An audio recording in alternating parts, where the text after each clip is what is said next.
সুপ্রভাত সবাইকে। তো প্রথমে বাটিতে করে আমি এখানে নিয়ে নেব 4টে গ্রেট করা আলু।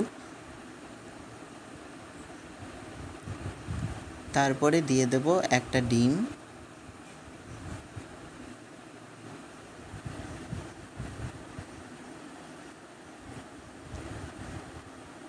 তারপরে দিয়ে দেব 2টো মিডিয়াম সাইজের পেঁয়াজ বাটা। যদি আপনারা নিরামিষাশী হন তাহলে পেঁয়াজটাকে অ্যাভয়েড করে যেতে পারেন। তারপরে 5টা থেকে 6টা কুচনো কাঁচা লঙ্কা,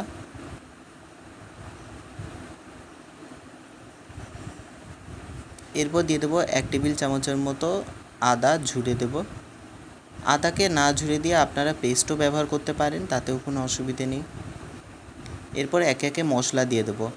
প্রথমে দিয়ে দিচ্ছি 1 টিস্পুনের মতো হলুদ গুঁড়ো, 2 টিস্পুনের মতো লাল লঙ্কার গুঁড়ো, 1 টিস্পুনের মতো গরম মশলা আর নুন স্বাদ মতো।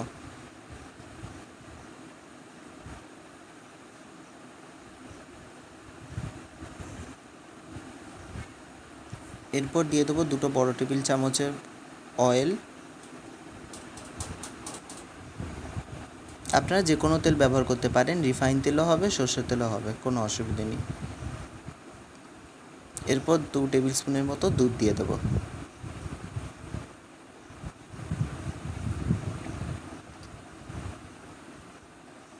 তারপর দিয়ে দেবো 1 কাপ কর্নফ্লাওয়ার আর 1 কাপ ময়দা।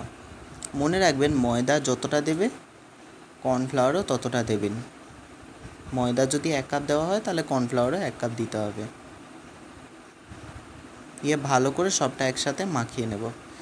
এরপর একটা প্যান গরম করে নিতে হবে। প্যানটা গরম হয়ে যাওয়ার পর তাতে অল্প করে তেল ব্রাশ করে দিতে হবে। আপনারা চাইলে সরষের তেলও ব্যবহার করতে পারেন অথবা রিফাইন তেলও ব্যবহার করতে পারেন। আমি এখানে রিফাইন তেল ব্যবহার করছি।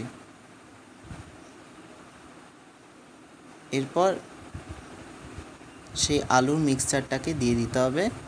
একটা চামচের সাহায্যে প্যানকেকের মতো শেপ বানিয়ে নিতে হবে।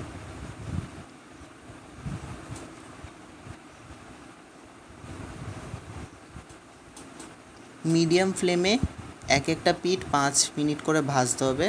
অর্থাৎ এক পিঠ যদি 5 মিনিট ভাজা হয় অপর পিঠও আরও 5 মিনিট ভাজতে হবে। এক একটা পিঠ লো টু মিডিয়াম ফ্লেমে ভাজতে হবে। আর তার মাঝে মাঝে অল্প করে তেল ব্রাশ করতে হবে যখন একটা পিঠ উল্টাবেন।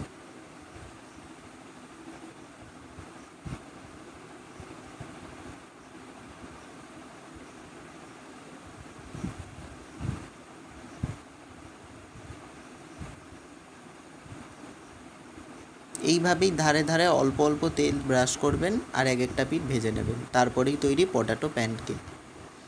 আশা করছি আপনারা এই পুরো রেসিপিটা বুঝতে পেরেছেন। এইরকমই মজাদার, সুস্বাদু আর ইউনিক রেসিপি যে কোনো ওকেশন, যে কোনো স্পেশাল ওকেশনে দারুণ মানাবে।